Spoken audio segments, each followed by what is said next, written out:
Carrot rice ಈ ರೀತಿಯಾಗಿ try ಮಾಡಿ, ತುಂಬ ಚೆನ್ನಾಗುತ್ತೆ ಚಿತ್ರಾನ್ನನ. ಇದಕ್ಕೋಸ್ಕರ ಫಸ್ಟಲ್ಲೇ ಅನ್ನ ರೆಡಿ ಮಾಡಿ ಇಟ್ಕೊಂಬಿಡಿ ಉದ್ರುದ್ರಾಗಿ. ಮತ್ತು ಒಂದು ಕಡಾಯಲ್ಲಿ ಎಣ್ಣೆ ಹಾಕ್ಕೊಂಡು ಸಾಸಿವೆ, ಜೀರಿಗೆ, ಕರಿಬೇವು ಮತ್ತು ಕಡಲೆಬೇಳೆ, ಉದ್ದಿನಬೇಳೆ, ಕಡಲೆ ಬೀಜನ ಹಾಕ್ಕೊಂಡು ಅದು ಫ್ರೈ ಆದಮೇಲೆ ಹಸಿಮೆಣಸಿನ್ಕಾಯಿ, ಒಂದು ಮೀಡಿಯಮ್ ಸೈಜು ಈರುಳ್ಳಿ ಹಾಕ್ಕೊಂಡು ಫ್ರೈ ಮಾಡ್ಕೊಳ್ಳಿ. ಈರುಳ್ಳಿ ಫ್ರೈ ಆದ ನಂತರ ಸ್ವಲ್ಪ ಅಲ್ಲ ಬೆಳ್ಳುಳ್ಳಿ ಪೇಸ್ಟ್ ಹಾಕ್ಕೊಳ್ಳಿ. ಇದು ಒಗ್ಗರಣೆಗೆ ಅಲ್ಲ ಬೆಳ್ಳುಳ್ಳಿ ಪೇಸ್ಟ್ ಹಾಕ್ಕೊಂಡ್ರೆ ಟೇಸ್ಟ್ ಬರುತ್ತೆ. ಅದನ್ನೆಲ್ಲ ಉಪ್ಪು ಹಾಕ್ಕೊಂಬಿಟ್ಟು ಚೆನ್ನಾಗಿ ಫ್ರೈ ಮಾಡ್ಕೊಂಡಾಗ ಬಿಟ್ಬಿಡಿ. ಇವಾಗ ಒಂದೆರಡು ನಾನು ಕ್ಯಾರೆಟ್ನ ತುರಿದು ಇಟ್ಕೊಂಡಿದ್ದೀನಿ, ಒಂದು ಬಟ್ಲಷ್ಟು ಆಗಿದೆ ಚಿಕ್ಕ ಚಿಕ್ಕವು. ಅದನ್ನು ಹಾಕ್ಕೊಂಡು ಚೆನ್ನಾಗಿ ಫ್ರೈ ಮಾಡ್ಕೊಳ್ಳಿ. ತಳ ಹಿಡಿತಾ ಇದೆ ಅಂದರೆ ಒಂದು ಸ್ವಲ್ಪ ನೀರು ಹಾಕ್ಕೊಳ್ಳಿ, ಏನು ಪರವಾಗಿಲ್ಲ ಒಗ್ಗರಣೆಯಲ್ಲಿ.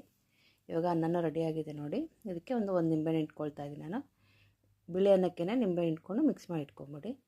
ಈ ಕಡೆ ಒಗ್ಗರಣೆ ರೆಡಿಯಾಗಿದೆ. ಇವಾಗ ಅರಿಶಿನ ಹಾಕ್ಕೊಂಬಿಟ್ಟು ಎಲ್ಲ ಚೆನ್ನಾಗಿ ಮಿಕ್ಸ್ ಮಾಡಿಕೊಂಡು ಎಷ್ಟು ಬೇಕಷ್ಟು ರೈಸ್ ಹಾಕ್ಕೊಂಡು ಚೆನ್ನಾಗಿ ಮಿಕ್ಸ್ ಮಾಡ್ಕೊಳ್ಳಿ. ತುಂಬ ಚೆನ್ನಾಗಿರುತ್ತೆ ಲಂಚ್ ಬಾಕ್ಸ್ಗಾಗಲಿ ಬೆಳಗ್ಗೆ ಬ್ರೇಕ್ಫಾಸ್ಟಿಗೂ ಎಷ್ಟೊತ್ತು ಮಾಡಿಟ್ರೂ ಏನಾಗಲ್ಲ, ಟೇಸ್ಟ್ ಅದೇ ರೀತಿ ಚೆನ್ನಾಗಿರುತ್ತೆ. ಈ ರೀತಿ ಎಲ್ಲ ಮಿಕ್ಸ್ ಮಾಡ್ಕೊಂಡ್ಮೇಲೆ ಲಾಸ್ಟಲ್ಲಿ ಕೊತ್ತಂಬರಿ ಸ್ವಲ್ಪ ಹಾಕ್ಕೊಂಡು ಮೇಲ್ಗಡೆ ರೆಡಿಯಾಗೋಗುತ್ತೆ. ಬೇಗನೂ ಆಗುತ್ತೆ, ಚೆನ್ನಾಗೂ ಇರುತ್ತೆ ಟೇಸ್ಟೂ. ಈ ರೀತಿ ಒಮ್ಮೆ ಟ್ರೈ ಮಾಡಿ. ಇಷ್ಟ ಆಗಿದರೆ ಲೈಕ್ ಮಾಡಿ, ಸಬ್ಸ್ಕ್ರೈಬ್ ಮಾಡ್ಕೊಳ್ಳಿ.